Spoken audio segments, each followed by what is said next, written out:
Salutare tuturor! Ne-am întors în România, pot să spun că n-am mai făcut de mult un interviu la noi. Suntem aici la Vlădus Filda, pentru cei care cunoașteți din clasament, pot să spun, zboară împreună cu fratele său, Ionuț și Raimond Ruten. Ce mai faci, Vlăduț? Sunt bine, v-am așteptat, mă bucur că avem motive să ne întâlnim, adică sunt rezultate. Da. Ca să o luăm de la început, pentru că videoclipul ăsta e internațional, după cum se știe, vrem să te întrebăm, eu știu personal, dar pentru toți, cum te-ai apucat de porumbei, cum a început totul? Pasiunea pentru porumbei a început de mic copil, când mergeam la bunici și acolo veneau porumbei de la un crescător vecin și coboreau și mâncau împreună cu găinile. Ne-au fascinat foarte tare, am început să prindem din ei, am făcut tot felul de instalații să prindem acei porumbei. La fel și fratele meu a fost atras de acei porumbei și așa am început activitatea columbofilă, modestă la acea vreme, după posibilitățile de atunci și fără a cunoaște ramura sportivă atât de mult. Abia cu timpul am început să prindem porumbei cu inele și am încercat să ne informăm ce sunt cu acele inele, ce se întâmplă cu acei porumbei și atunci am aflat și despre concursurile cu porumbei.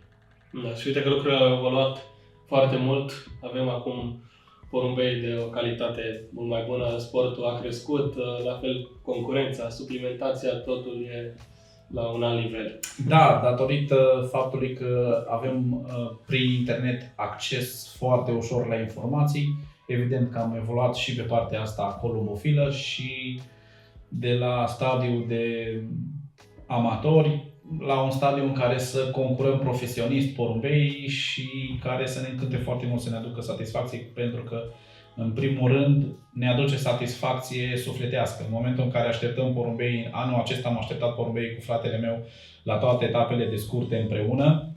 Rar s-a întâmplat să nu fim amândoi să așteptăm porumbei. Era o satisfacție uriașă când vedeam că ne vin porumbei și chiar dacă nu am avut la vreo etapă rezultate remarcabile, satisfacția că stăm și așteptăm porumbei împreună a fost foarte mare pentru noi, pentru că ultima dată când am concurat împreună a fost în 2010.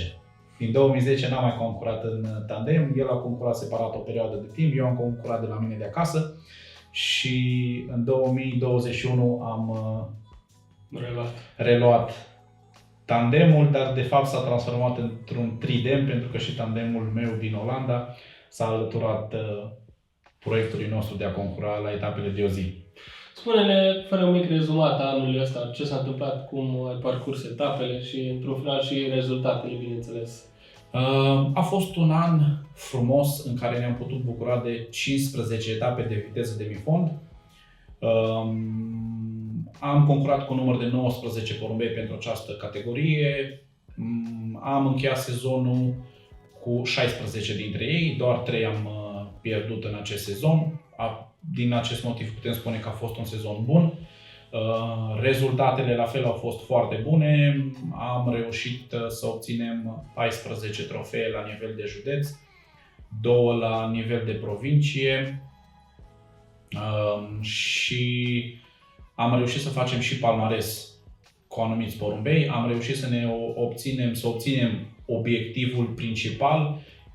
Ce ne-am dorit foarte mult a fost să reușim să obținem câțiva porumbei cu as de mifond și as viteză și, cel mai important, as viteză palmares. Aceasta este o categorie pe care am țintit-o special și am reușit și am și devenit campioni provinciali. Nu ne-am așteptat la asta, noi pur și simplu ne-am dorit să realizăm această categorie, care mi se pare una destul de dificilă, adică ai 16 etape în care trebuie să le clasezi pe toate 16 în 2 ani de zile, fără greșeală. Și cum a mers să fiind 3 persoane, să zic așa, în combinația asta, cum v-ați împărțit pe strategii, pe cât de greu a fost să N-a fost foarte greu, pentru că lucrurile sunt clare. Fratele meu nu locuiește unde avem porumbei, crescătoria este la casa părinților noștri și de aceea de luni până vineri eu eram cel care mă ocupam de porumbei și împreună cu un coleg columbofil care mă ajuta la antrenamentul acestora, adică el ținea steagul, ca să zic așa. Eu mă ocupam de partea de hrănire, suplimente și adăpare. Iar de vinerea după îmbarcare sau venea în momentul în care trebuia să mergem la îmbarcare, ajungea și fratele meu acasă pentru că nu putea să vină mai repede din cauza serviciului.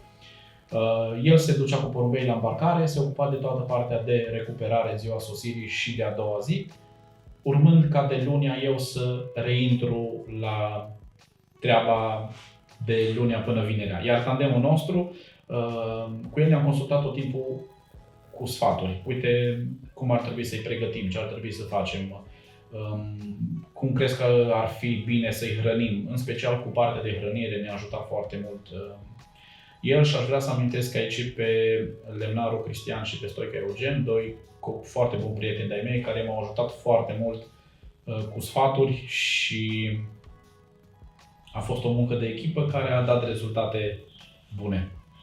Uite, voiam să te întreb, pentru că s-ar putea ca mulți din țară să știe sau toți că tu și vinzi porumbei și prin mâna ta au trecut o grămadă de porumbei. La ce origini de porumbei ai ajuns într-un final, să zic? Ce porumbei sunt exponențiale, să zic așa, ca și origine în crescătoria ta? În primul rând am urmărit, datorită faptului că intermediez vânzări de porumbei, am urmărit de unde apar referințe foarte multe. Și mi-aduc aminte, pe vremea când fratele meu concura de lângă Oradea, am avut la licitație pe columbofil.net un porumbel original Ian Van de Paș oferit de Olteanu Cosmin. În acea vreme, domnul Olteanu Cosmin făcea furor cu porumbei de Ian Van de Paș și i-am zis că vreau să cumpăr acel porumbel să-l fac cadou fratelui meu. L-am cumpărat, i l-am făcut cadou. Era în 2014. După care Ian Van de Paș a avut o licitație chiar la mine pe site. Am mai cumpărat încă un mascul ce mi-a plăcut foarte mult, cum arăta fizic, pentru că porumbeii deja erau ajunși la mine și mi-a plăcut extrem de mult. L-am cumpărat și pe acela și l-am făcut cadou. Eu sunt un maratonist și lumea, marea majoritate, sau cei care mă cunosc știu că eu sunt maratonist, de aceea am cumpărat acei porumbei pentru fratele meu, că el este un crescător care îndrăgește mai mult concursurile de o zi. Și am făcut cadou și acel porumbel de Ian Van de Paș și uite, cei doi porumbei sunt în momentul de față bazele actualului lot de zbor cu care am reușit să obținem aceste rezultate. Și încă o altă femelă care stă la bazele a altor 3 zburători de top din crescătoria noastră. Este o femelă pe care am cumpărat-o de la Joe și Florian Hendricks. O poveste norocoasă, trebuia să fie la licitație pe columbofil.net, dar din păcate nu a găsit talonul Joe și Florian Hendricks și am luat decizia să nu o punem la licitație și să o cumpăr eu și am cumpărat-o eu direct, acea femelă, pentru că deja ajunsese în România, iar acea femelă este mama și bunica a 3 zburători de top în crescătoria noastră la categoria general și general palmares. Super, o să mergem acum în crescătoria ta, într-una din crescătoria ta de zbor care se află aici peste drum, să vedem câțiva porumbei de anul ăsta. Haideți! Da, bine, Vlăduț, ne aflăm acum în crescătoria. Poți să ne prezinți tu ce crescătorie e asta? Da, aici este crescătoria din care concurăm la etapele de o zi, împreună cu Ionuț, fratele meu, și cu Raymond Ruten, tandemul nostru din Olanda. Am concurat la natural, doar 19 porumbei pentru concursurile de o zi. Am avut 3 compartimente, au fost și câțiva porumbei de maraton printre ei, dar ne-am concentrat foarte tare pe concursurile de o zi și cred eu că am reușit să obținem și rezultate foarte bune. Numai puțin de 14 trofee județene, la an și la palmares 2 ani, pentru că această crescătorie o avem doar din 2021, atunci am mutat 80 de pui și din acei 80 de pui am reușit să rămânem la 2 ani cu 19, iar aceștia ne-au adus rezultate și satisfacție, putem spune, nemărginită, pentru că a fost cel mai bun an al nostru de când concurăm porumbei în această formulă.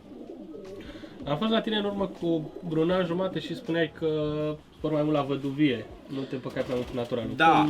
Cum ai ajuns apoi la... Da, aici este crescătoria în care am pur și simplu am vrut să ne distrăm la etapele de o zi, dincolo am concurat la maraton, acolo într-adevăr concurez la văduvie și aici, pentru că nu aveam timp și de acești porumbei să mă ocup și de porumbeii de dincolo, am luat decizia să concurăm la natural, pentru că puteam să aloc doar 2 ore pe zi acestor porumbei. O oră dimineața antrenamentul, o oră seara. Și așa am avut un băiat care ne-a ajutat cu antrenamentul, venea dimineața și antrena și seara, iar eu pregăteam hrana și apa pentru porumbei, iar vinerea venea fratele meu și el se ocupa de partea de recuperare, sâmbătă în ziua sosirii și duminica el era cel care se ocupa de porumbei, iar de lunia până vinerea mă ocupam eu și cu încă un prieten columbofil care ne-a ajutat. Da. Și acesta este motivul pentru care am concurat la natural, pentru că nu am avut timp. Toată lumea știe că este indicat să joci în special la concursurile de o zi, să joci văduvie. Noi am dat toate teoriile peste cap și am jucat la natural și cu rezultate spectaculoase. Da. Hai să ne arăți câțiva porumbei exponențiali cu rezultate. Da, o să vă prezint doar câțiva, sunt foarte mulți, cred că avem cel mai mare numeric de porumbei diferiți în top 3 județean, de la as viteză, as demifond, general, demifond, general palmares. Sunt o mulțime de porumbei, dar o să vă prezint cei mai buni care sunt și pe podiumul provincial, nu doar pe cel județean. Sigur. Aici avem masculul 1313002, este campionul provincial la as viteză palmares, o categorie pe care ne-am dorit-o foarte, foarte mult să o realizăm. N-am crezut că o să fim și campion provincial, dar asta ne bucură și mai mult. Ce înseamnă as viteză palmares? Înseamnă 16 etape de viteză în 2 ani de zile, 8 cu 8. Este singurul care a reușit și la un an de zile să facă as viteză tineret. A fost locul 2 județean, iar anul acesta este locul 1 județean și locul 1 provincial as viteză palmares. El are în total 14 etape clasate, mai are încă 7 demifonduri.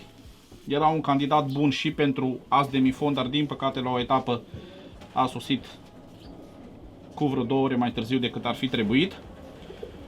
Un porumbel cu sânge Ian Van de Paș. Asta urma să întreb ce origine are.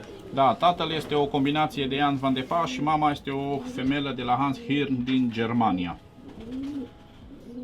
Super. Aici avem un alt porumbel. Acesta este locul 2 județean General Maturi, un porumbel extraordinar din punctul meu de vedere. Are aproximativ 104 puncte la General Maturi, probabil în top 10 național și este și locul 3 provincial demifond Maturi. Este masculul cu seria 1313075. Ca și origine, aceeași familie de Ian Van de Paș ca și porumbelul pe care l-am prezentat anterior, campionul la as viteză palmares. Ar fi trebuit să fie și mai în față, dar din păcate la o etapă de demifond am prins o furtună foarte puternică. A venit primul pe crescătorie, a tunat și a fulgerat foarte puternic, s-a speriat și a zburat pe casa vecină și a stat și a intrat abia al 6-lea porumbel la noi. Și cu toate acestea a luat 21 de puncte la acea etapă. Dacă ar fi intrat primul, era și mai în față, dar ăsta e jocul și... Asta e frumusețea până la urmă și da, adrenalina. un mascul superb, unul din favoriții noștri. Nu a realizat, el este un tardiv de 2021, nu a realizat foarte multe clasări la un an, dar s-a evidențiat la un fond sosind în față, primul pe crescătoria noastră, și am dorit să-l menajăm. După aia nu l-am mai angajat la foarte multe etape, iar anul ăsta ne-a răsplătit și a devenit locul 2 județean și 3 provincial General Maturi. Dacă tot suntem în crescătoria asta, spune pe scurt cum arată o săptămână în pregătirea acestor porumbei în timpul sezonului? În jurul orei 8-8:30 dimineața, porumbeii erau scoși afară la antrenamentul zilnic, și masculii și femelele, scoteam și femelele de pe ouă, pentru că am încercat să-i jucăm foarte mult pe ouă abia pe finalul sezonului pe pui, deci ei la început asta doar pe ouă le puneau ouă false și când le părăseau, masculii începeau să bată din nou la cuib și stăteau pe ouă până la final. La final am zis hai să lăsăm să mai schimbăm ceva și să îi lăsăm și să crească pui. Din acest motiv, cele mai bune rezultate le-am obținut cu masculii, pentru că de multe ori femelele trebuiau să ouă și nu le-am putut angaja la etape. Dimineața, după cum am spus, în jur de 8-8:30 ieșeau afară la antrenamentul de dimineață. Trebuiau să se antreneze în jur de o oră, foloseam steagul. În general zburau singuri cam 40 de minute, ultimele 20 trebuiau puțin forțați. Seara, în jur de 17:30, 18, dădeam drumul din nou, toată lumea așa afară. Îi antrenam din nou cu steagul pentru o oră. Asta de luni până joi. Vineri era ziua îmbarcării. În ziua îmbarcării nu lăsam deloc afară, rămâneau închiși și obligatoriu le puneam baie, în care în apa de baie foloseam de la acest Blue Salt. Și cum arăta recuperarea, că e esențială până la urmă? Eu consider că pe lângă recuperare și condiționarea din cursul săptămânii e foarte importantă. Și de ce spun asta? Să joci 15 etape nu este ușor cu aceiași porumbei, săptămână de săptămână. Am avut 7 etape peste 400 de kilometri, care au fost una după alta, consecutive, și trebuia să și condiționăm foarte bine porumbei, nu doar să-i recuperăm. Așa că vreau să vă prezint săptămâna cum era de lunea până în ziua îmbarcării și evident și în ziua sosirii. Începem cu ziua de sâmbătă, când soseau porumbeii de la concurs. În apă primeau electrolit de la Chest Pharma, cu miere, cu lămâie și în special, odată la 2 săptămâni, BS pentru tricomonoză. Suntem conștienți că în mașină tricomonoza se ia destul de ușor, porumbei au tricomonoză și atunci noi asta făceam odată la 2 săptămâni, porumbeii primeau de tricomonoză în apa de băut, în prima apă când veneau de la concurs. Seara nu mai puneam din nou apă proaspătă și mai făceam, am omis, făceam și un ceai de mentă în care adăugam electrolitul, mierea de albine și lămâia. A doua zi de la sosire foloseam K plus K de la Ronfred sau produsul similar de la Chest Pharma. Protein. Nu am folosit tablete. Protein plus, da, așa. N-am folosit aceeași proteină, am vrut să schimbăm, nu știu dacă a fost un plus sau nu, dar noi am vrut să schimbăm și am folosit și de la Ronfred și de la Chest Pharma împreună cu Sedocol sau Sedo Plus. Când dădeam varianta de Ronfred, mergeam cu Sedocol, când dădeam varianta de Chest Pharma, dădeam cu Sedo Plus. Lunea era o zi în care nu prea dădeam nimic porumbeilor, în general primeau apă curată și mâncare curată, iar deja de marțea începeam și foloseam Impact. La etapele de demifond foloseam marțea, pentru că îmbarcam joia. La noi au fost 3 etape în care am îmbarcat de joia la demifonduri. Erau etape ce le puteam lua și pentru general, erau etape de peste 500 de kilometri și atunci dădeam marțea impactul, dacă îmbarcam vinerea, nu joia, dădeam miercurea impactul, iar în apa de băut, Energy Plus de la Chest, Energy Drink de la Belgavet, iar pe mâncare Healthy Oil cu Fly Power. La etapele de demifond se dădeau 4 mese, la etapele de viteză se dădeau doar 2 mese. Deci asta, dacă îmbarcam vinerea, dădeam joia și miercurea la demifond. Dacă îmbarcam joia, de exemplu, pentru demifond, dădeam miercurea și joia. Iar la etapele de viteză, dădeam joia și vinerea îmbarcam porumbeii în apă și pe hrană, ce am spus mai devreme. Consider că era foarte important să dăm energizant porumbeilor, pentru că v-am spus, a fost un plan de zbor greu și porumbeii trebuiau să fie foarte bine din punct de vedere fizic.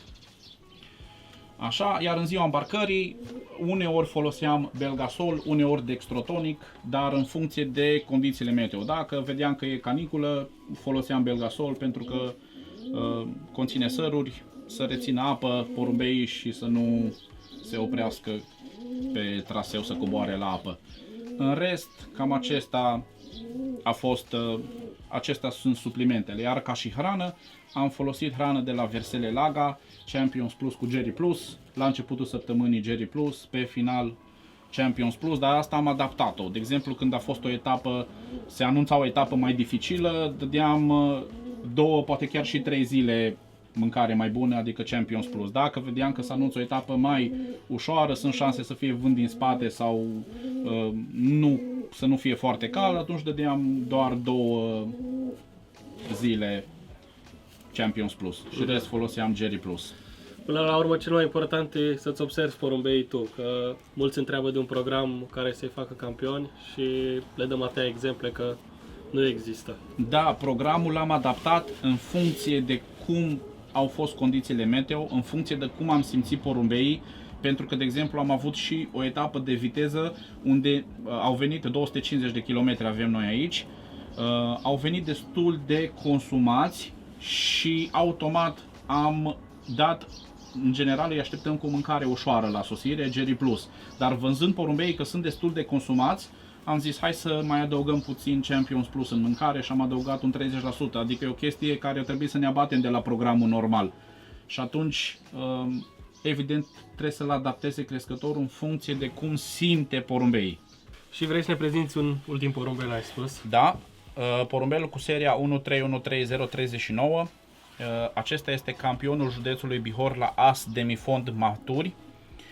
Este singurul porumbel din județul Bihor care a clasat 15 din 15 etape, are as viteză maturi 8 din 8, as demifond 7 din 7 și campionul județean la as demifond. Este aceeași familie de porumbei Ian Van de Paș ca și ceilalți doi care vi-am prezentat. Porumbei care s-au evidențiat în acest sezon și au reușit să urce pe podiumul județean. 5 dintre ei sunt porumbei cu sânge Ian Van de Paș, iar 3 sunt porumbei cu sânge Hoymans, toți fiind aceeași familie. Cei de Ian Van de Paș având 2 porumbei de Van de Paș în pedigreu, iar ceilalți 3 de Hoymans sunt 3 porumbei care au același porumbel în pedigreu, o nepoată din Harry și New Harry de la Hoymans, pe care am cumpărat-o de la Joe și Florian Hendricks cu ajutorul tandemului nostru Raimond Ruten. Super, vedem și știm, bineînțeles, în perioada asta porumbeii năpârlesc. Ce le oferi în perioada asta? Pentru că multă lume în perioada asta intră parcă într-o hibernare totală. Da, noi nu am făcut asta. Folosim mâncare de năpârlire de la firma Versele Laga, Mutine, iar în apă, obligatoriu de 2 ori pe săptămână, folosim Tauben Gold de la Ronfred, folosim Healthy Oil de la Chest Pharma și îl punem cu protein plus, dar o singură dată pe săptămână și dăm doar la maturi, nu dăm și la pui pentru că nu am vrea să avem probleme cu adenocolii, nu-i prea indicat să dăm foarte multă proteină la pui și așa că doar maturi, doar lotul de zbor și reproducția primesc Healthy Oil cu protein plus. Chiar dacă sezonul pare atât de important, de fapt acum e chiar esențial. Foarte important să năpârlească pentru că anul viitor ai nevoie de un penaj de calitate pentru a performa în continuare și noi din ce am observat, cu cât ne ocupăm în această perioadă mai mult de ei, cu atâta vor fi rezultatele mai bune în sezonul viitor. Ca și o paranteză, acești porumbei nu îi vom mai concura, ci vor fi opriți toți la reproducție. Pentru că am decis să concurăm și de aici la maraton, adică fratele meu, el a decis să concureze la maraton de aici și așa că aceștia vor fi opriți la reproducție și vom concura pui din ei pe diferite columbodroame și vom da și câțiva pui la diferiți colegi pentru a izbura ei. Așa că teoretic n-ar trebui să ne mai ocupăm foarte mult de ei, dar și pentru a scoate pui de calitate, ei trebuie să fie îngrijiți, mai ales în această perioadă în care ei se consumă foarte mult cu năpârlitul. Și consumă multă energie, de aceea trebuie să le dăm multă energie pentru a rămâne în condiție foarte bună. Super. Plăduț, îți mulțumim că ne-ai primit la tine. Am avut puțin noroc cu vremea că o plouat chiar înainte să ajungem. Eu îți urez succes și acum în perioada de năpârlire și în sezonul care urmează să ne dai motive să ne întoarcem. Mulțumesc tare mult și sper să vă aștept și cu rezultate la categoria maraton, la fel de bune ca și cele avute în acest sezon la concursurile de o zi. Îi salutăm și pe toți cei care ne urmăresc și vă dorim și vouă succes!